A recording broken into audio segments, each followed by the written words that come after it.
2026년 1월 25일 주일 예배에 참여하신 모든 주의 지체들을 축복합니다.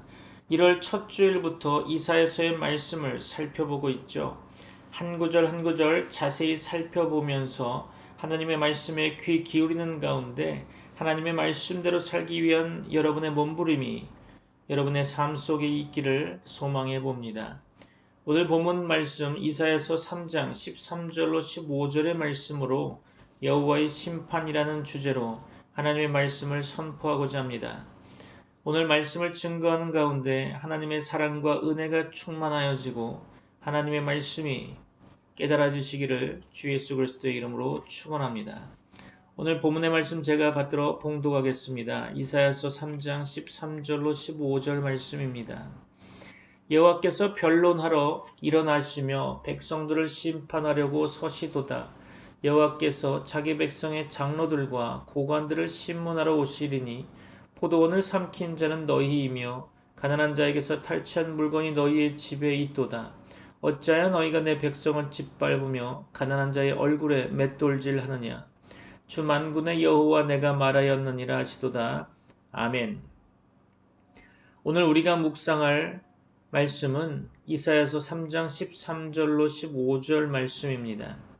이 말씀은 단순히 오래전 이스라엘을 향한 경고가 아니라 오늘 이 시대를 살아가는 우리 교회와 성도들에게도 매우 날카롭고 무거운 하나님의 음성으로 다가옵니다.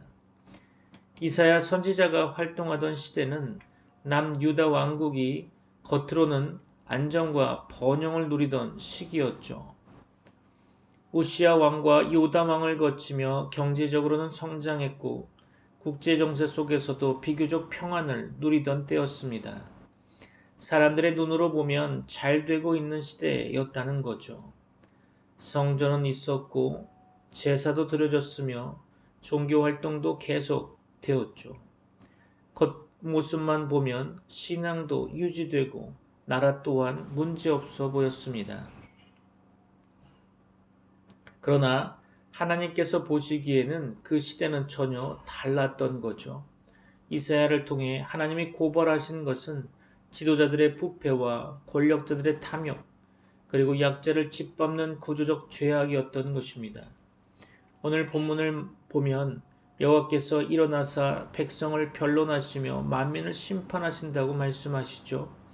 특별히 장로들과 방백들, 즉 사회와 신앙의 책임자들을 향해 이렇게 말씀하십니다. 너희가 포도원을 삼켰으며 가난한 자에게서 탈취한 물건이 너희 집에 있다. 어찌하여 너희가 내 백성을 짓밟으며 가난한 자의 얼굴을 맷돌로 가느냐. 그렇죠. 이 말은 단순한 개인의 도덕 문제를 넘는 말씀입니다. 하나님은 시스템화된 불의와 정당화된 탐욕, 그리고 종교의 이름으로 가려진 죄를 정면으로 고발하시는 것입니다. 겉으로는 예배를 드리고 하나님을 부른다고 하지만 실제 삶 속에서는 약자를 희생시키며 자신들의 안락과 이익을 지켜왔다는 것이죠.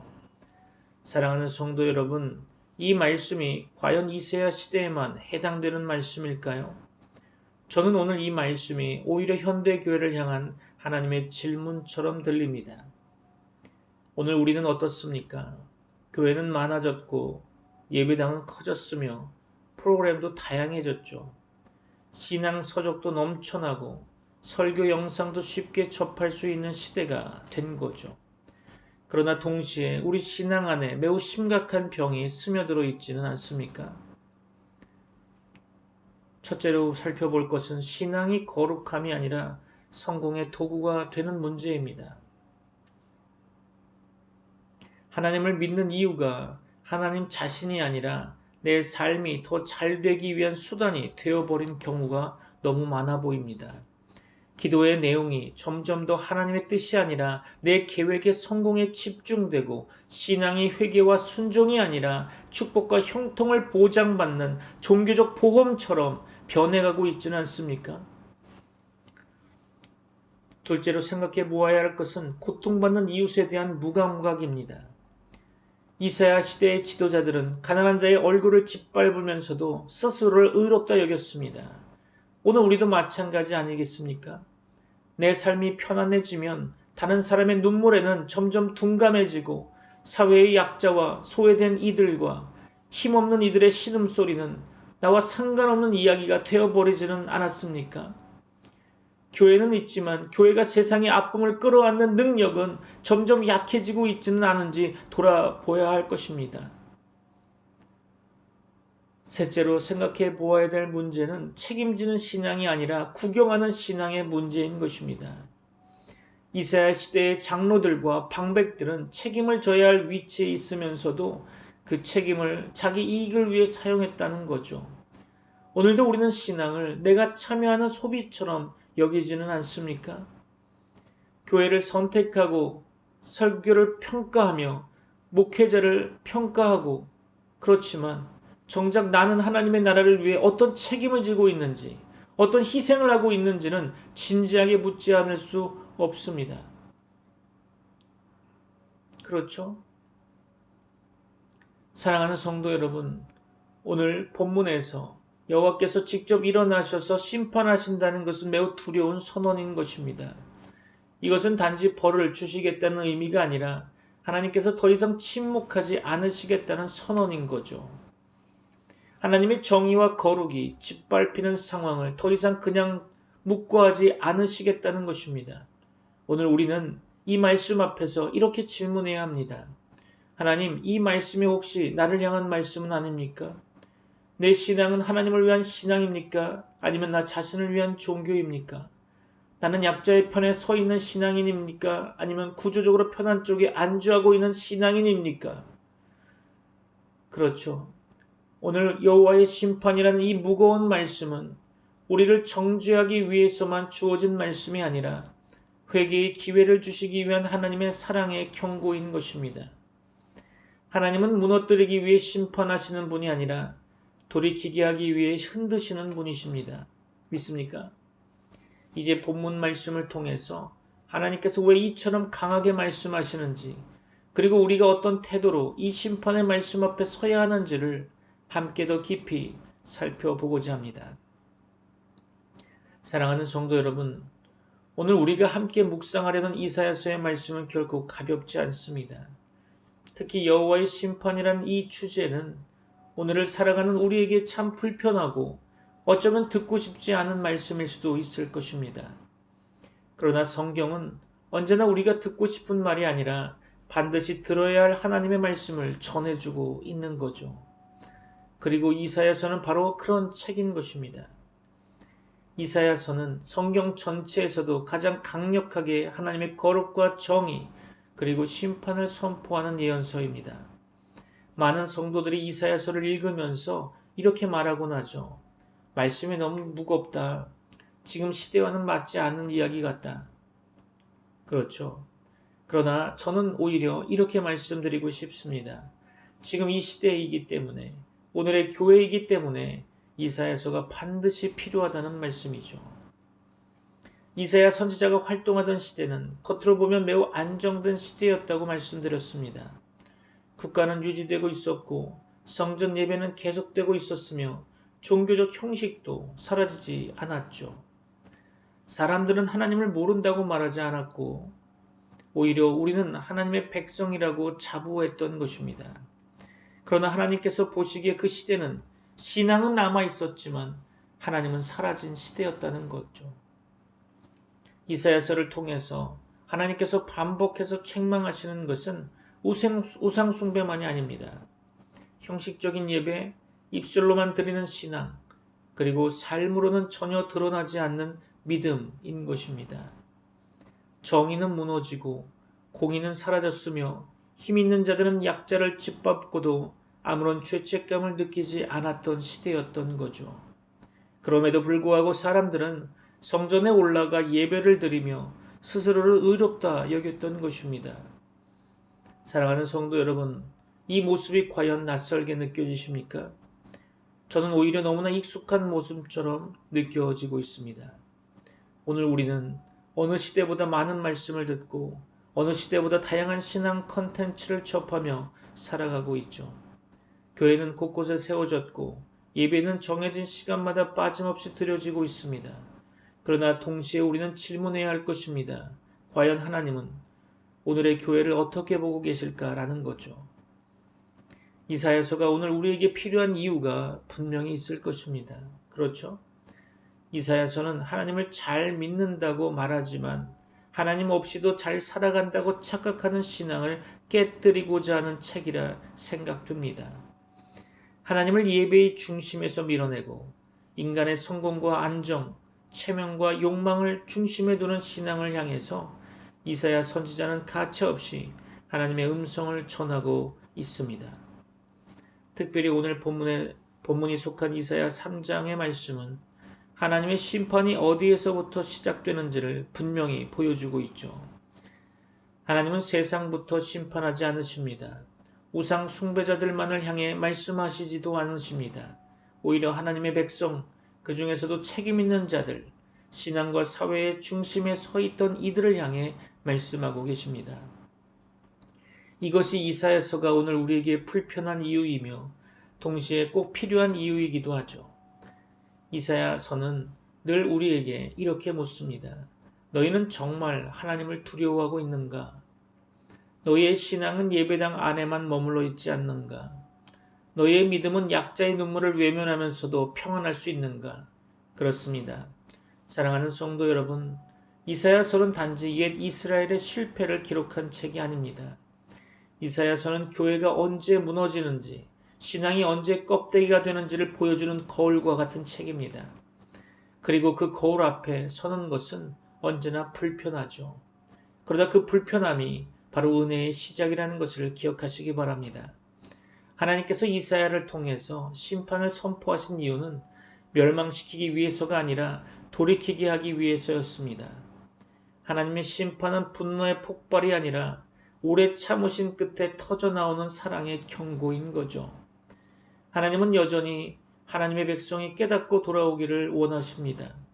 오늘 우리가 이사야서를 통해서 여호와의 심판을 마주하는 이유는 분명하다고 보여집니다. 우리 신앙이 여전히 하나님 앞에 살아있는지, 우리 교회가 여전히 하나님의 공의와 거룩을 붙들고 있는지, 그리고 우리는 지금도 하나님을 두려워하며 살아가고 있는지를 점검하기 위함일 것입니다. 이제 본문 말씀을 통해 하나님께서 어떤 모습의 신앙을 심판하시는지, 그리고 그 심판의 말씀 앞에서 우리가 어떤 태도로 서야 하는지를 함께 깊이 살펴보고자 합니다. 사랑하는 성도 여러분, 이제 이사야서 3장 13절로 15절까지 말씀을 본격적으로 살펴보고자 합니다. 이 말씀은 하나님께서 왜 심판하시는지, 그리고 그 심판의 기준이 무엇인지를 매우 분명하게 보여주고 있습니다. 오늘 본문의 말씀 13절 말씀을 보면 이렇게 시작하고 있죠. 여호와께서 변론하러 일어나시며 백성들을 심판하려고 서시도다. 그렇죠. 이 표현은 매우 강렬하게 보여집니다. 지금까지 잠잠히 계셨던 것처럼 보이던 하나님께서 직접 일어나신다는 것이죠.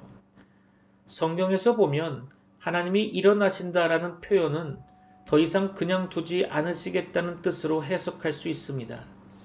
오래 참고 오래 기다리셨지만 이제는 정의를 바로 세우기 위해 행동하신다는 선언인 거죠. 또한 하나님은 심판자 이전에 변론자로 등장하십니다. 즉 감정적으로 벌을 내리시는 분이 아니라 충분한 근거와 이유를 가지고 당신의 백성을 향해 왜 이렇게 되었는가를 따지시는 분이십니다. 하나님은 불의한 재판관이 아니라 가장 공의로운 재판장이십니다. 믿습니까? 오늘 이 말씀은 우리에게 이렇게 묻고 있습니다. 혹시 하나님께서 이미 여러 번 경고하셨는데도 불구하고 우리는 그것을 침묵으로 착각하고 있지 않았는가? 그렇습니다. 삶이 큰 문제 없이 흘러간다고 해서 하나님께서 아무 말씀도 하지 않으신다고 생각하지 않았는가 하는 질문입니다. 하나님의 침묵은 동의가 아닙니다. 하나님의 기다리심은 방관이 아닙니다. 때가 되면 하나님은 반드시 일어나십니다. 기억하시기 바랍니다. 두 번째로 살펴볼 것은 14절 상반절에서 하나님은 심판의 대상을 분명히 지목하고 계십니다. 여호와께서 그 백성의 장로들과 고관들을 심문하시리니 그렇습니다. 여기서 장로들과 고관들은 단순히 정치 지도자만을 의미하고 있지는 않습니다. 영향력 있는 사람들, 책임 있는 위치에 있는 사람들을 뜻하는 거죠. 다시 말해서 하나님은 심판을 언제나 아래에서 시작하지 않으시고 위에서부터 시작하신다는 것이죠. 이것은 오늘 교회에도 그대로 적용되는 말씀입니다. 하나님은 먼저 믿음이 오래된 사람, 직분을 맡은 사람, 영향력을 가진 사람에게 먼저 물으십니다. 너는 네 자리를 어떻게 사용했느냐라고 묻고 계시는 거죠. 신앙 연수가 길어질수록 직분이 계급이 된 현실 가운데 직분이 높아질수록 하나님 앞에서 면제되는 것이 아니라 오히려 더 무거운 책임이 주어지는 것입니다.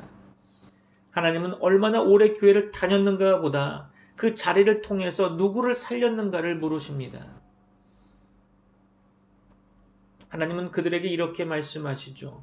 너희가 포도원을 삼켰으며 가난한 자에게서 탈취한 물건이 너희 집에 있다. 그렇습니다. 성경에서 보면 포도원은 하나님의 소유, 하나님의 백성을 상징합니다. 그런데 하나님은 지도자들이 포도원을 돌본 것이 아니라 삼켜버렸다고 말씀하고 계시죠. 관리해야 할 것을 소유한 것처럼 여기고 섬겨야 할 대상을 이용의 대상으로 삼았다는 뜻이겠죠. 이 말씀은 오늘 우리 신앙에도 매우 날카롭게 다가옵니다. 하나님이 맡기신 직분, 하나님이 맡기신 재물, 하나님이 맡기신 영향력을 혹시 내 것처럼 사용하고 있지는 않습니까? 교회는 섬김의 자리인데 어느 순간 자신의 체면과 권위를 지키는 공간이 되어버리지는 않았습니까? 하나님은 분명히 말씀하고 계십니다. 그 모든 것은 내 것이다 라는 거죠. 우리는 주인이 아니라 청지기임을 기억하시기 바랍니다. 15절은 이 본문의 절정으로 보여집니다. 하나님은 매우 감정적인 어조로 말씀하시죠. 어찌하여 너희가 내 백성을 짓밟으며 가난한 자의 얼굴을 맷돌로 가느냐. 그렇습니다. 여기서 중요한 표현은 내 백성입니다. 가난한 자, 힘없는 자를 하나님은 내 백성이라고 부르시죠. 다시 말해서 약자를 대하는 태도는 곧 하나님을 대하는 태도라는 것입니다. 신앙은 예배당 안에서만 검증되지 않습니다. 우리가 힘없는 사람을 어떻게 대하는지, 우리보다 약한 사람 앞에서 어떤 태도를 취하고 있는지에 우리 신앙의 진짜 모습이 드러나는 거죠. 하나님은 약자를 짓밟는 신앙을 결코 용납하지 않으십니다. 아무리 예배를 드리고 아무리 헌금을 많이 해도 약자의 얼굴을 맷돌로 가는 신앙은 하나님 앞에서 죄악인 것입니다. 오늘 말씀을 마무리하려고 합니다. 본문을 통해서 우리가 붙잡아야 할 말씀을 기억하고 삶에 실천하시기를 바랍니다. 사랑하는 성도 여러분, 이사야서 3장 13절로 15절 말씀은 우리를 절망하게 하려는 말씀이 아닙니다. 이 말씀은 돌이킬 수 있는 기회가 아직 남아있음을 알려주는 말씀이죠. 오늘 우리가 붙잡아야 할 말씀의 적용이 여러분의 삶에 실천되시기를 소망합니다. 첫째, 하나님 앞에서 우리 자리와 역할을 다시 점검해야 할 것입니다. 우리는 맡겨진 자리에서 섬기고 있는지 아니면 누리고 있는지 돌아봐야 할 것입니다. 그렇죠? 둘째로 신앙의 중심을 다시 하나님께 돌려야 할 것입니다. 우리의 유익과 우리의 성공, 우리의 안정이 아니라 하나님의 뜻과 공의를 중심에 두어야 한다는 거죠. 셋째로 약자를 향한 하나님의 마음을 회복해야 할 것입니다. 외면했던 눈물을 다시 보고 지나쳤던 신음을 다시 들어야 합니다. 여호와의 심판은 끝이 아니라 시작인 것입니다. 무너뜨리기 위한 심판이 아니라 다시 세우기 위한 심판임을 기억하시기 바랍니다. 오늘 이 말씀이 우리 각 사람과 우리 교회를 새롭게 하는 거룩한 경고가 되기를 간절히 소망해 봅니다. 사랑하는 성도 여러분, 오늘 우리는 이사야서 3장 13절로 15절까지의 말씀을 통해 여호와의 심판이 어떤 사람을 향하고 있는지를 분명히 보았습니다. 하나님의 심판은 우연히 임하는 것이 아니라 하나님의 백성이 하나님의 뜻에서 멀어졌을 때 반드시 마주하게 되는 현실인 거죠. 그러나 우리가 반드시 기억해야 할 것이 있습니다. 성경에서 하나님의 심판은 언제나 회개의 문이 열려있는 심판이라는 사실입니다. 하나님은 말씀하시기 전에 오래 기다리셨고 경고하시기 전에 수없이 기회를 주셨으며 심판을 선포하시면서도 여전히 돌이키기를 기다리고 계십니다. 오늘 이 말씀이 우리에게 들려졌다는 것 자체가 하나님께서 아직 우리를 포기하지 않으셨다는 증거입니다. 이제 이 말씀 앞에서 우리는 결단해야 할 것입니다. 지식으로 이해하는 데서 멈추지 말고 삶으로 응답하는 결단이 필요한 것입니다. 첫째로 우리가 해야 될 결단은 하나님 앞에서 나의 자리를 다시 정직하게 점검하는 결단이 필요합니다. 이사야서에서 하나님의 심판은 장로들과 고관들, 곧 책임 있는 자들로부터 시작되었습니다. 오늘 우리도 마찬가지입니다. 교회 안에서든 가정에서든 사회에서든 하나님이 맡기신 자리가 있습니다. 그 자리를 권리로 누리고 있었는지 아니면 사명으로 감당하고 있었는지 스스로에게 물어야 할 것입니다. 오늘의 결단은 이것입니다. 하나님, 제가 주인이 아니라 청지기임을 다시 인정하겠습니다. 그렇습니다. 둘째로 우리가 해야 할 결단은 신앙의 중심을 다시 하나님께로 돌리는 결단이 필요합니다. 이사야 시대의 가장 큰 문제는 하나님을 버렸다는 사실보다는 하나님을 믿는다고 하면서도 하나님 없이 살았다는 데 있었습니다. 오늘 우리도 예배는 드리지만 결정의 순간에는 하나님을 배제하고 있지는 않은지 돌아봐야 할 것입니다. 오늘의 결단은 이것입니다. 하나님, 제 신앙의 중심에 다시 주님을 모시겠습니다. 그렇습니다. 셋째로 약자를 향한 하나님의 마음을 붙잡는 결단이 필요합니다. 하나님은 가난한 자를 내 백성이라고 부르셨습니다. 그들을 짓밟는 것은 곧 하나님을 거스르는 일이라고 말씀하셨죠. 오늘 우리의 신앙은 약자의 고통 앞에서 어떤 모습입니까? 외면하고 합리화하고 지나쳐버린 것은 없습니까? 그래서 오늘의 결단은 이것이 되어야 할 것입니다. 하나님, 더 이상 외면하지 않겠습니다. 보게 하시고 멈추게 하시며 손 내밀게 하여 주옵소서. 그렇습니다. 사랑하는 성도 여러분, 여호와의 심판은 두려운 말씀이지만 동시에 가장 정직한 사랑의 표현입니다. 하나님은 우리를 무너뜨리기 위해 심판하지 않으십니다. 회복시키기 위해 흔드시는 거죠. 지금 우리의 신앙을 흔드시는 이유는 아직 다시 세울 수 있기 때문일 것입니다. 오늘 우리는 이사야서의 말씀 앞에서 이렇게 고백하며 나아가기를 원합니다. 하나님, 우리가 잘못된 길로 가고 있었다면 멈추게 하소서. 하나님, 우리가 하나님 없이 신앙생활하고 있었다면 다시 붙들게 하옵소서. 하나님, 우리 교회가 세상의 빛과 소금이 되지 못했다면 다시 한번 사용하여 주옵소서. 그렇습니다. 오늘 이 결단이 말로만 끝나지 않기를 소망합니다. 가정에서, 교회에서, 일터에서 더 낮아지고 더 정직해지고 더 약자의 편에 서는 삶으로 이어지시기를 소망합니다. 여호와의 심판 앞에 엎드릴 줄 아는 사람을 하나님은 결코 외면하지 않으십니다.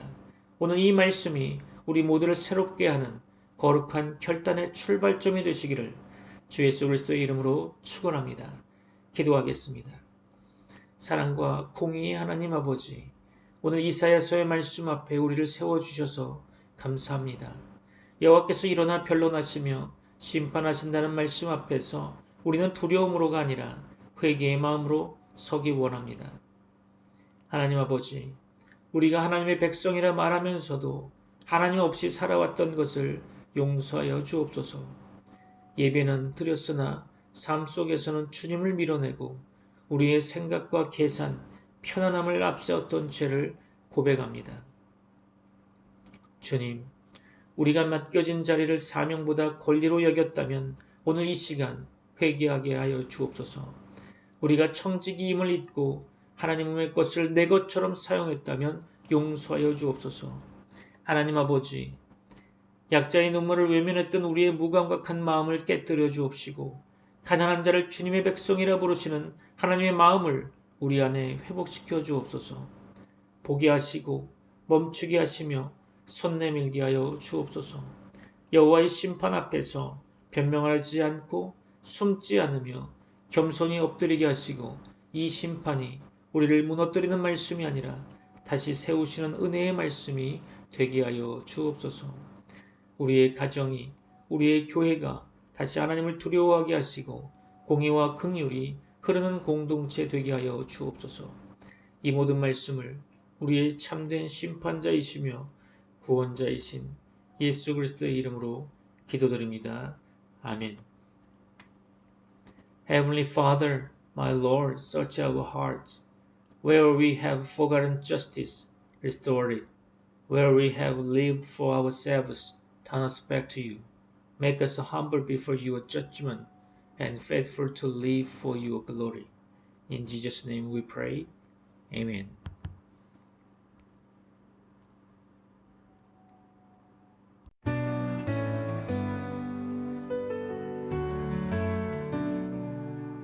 Our Father in heaven, hallowed be your name.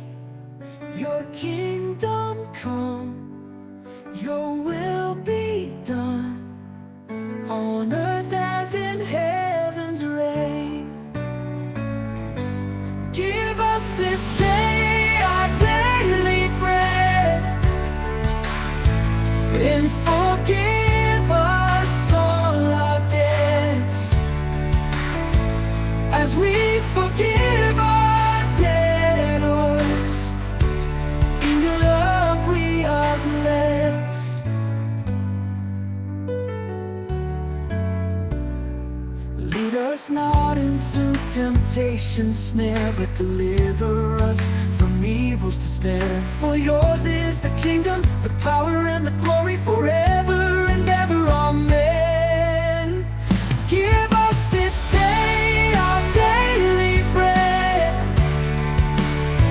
and forgive us all our debts, as we forgive our debtors.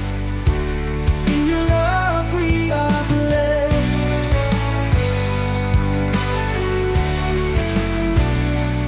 Lead us not into temptation's snare, but deliver us from evil's despair. For yours is the kingdom, the power, and the glory forever and ever. Amen. Give us this day our daily bread, and forgive us all our debts, as we forgive our debtors. In your love we are blessed.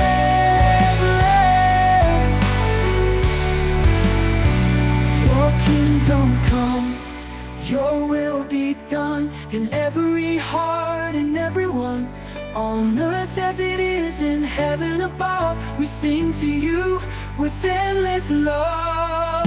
Give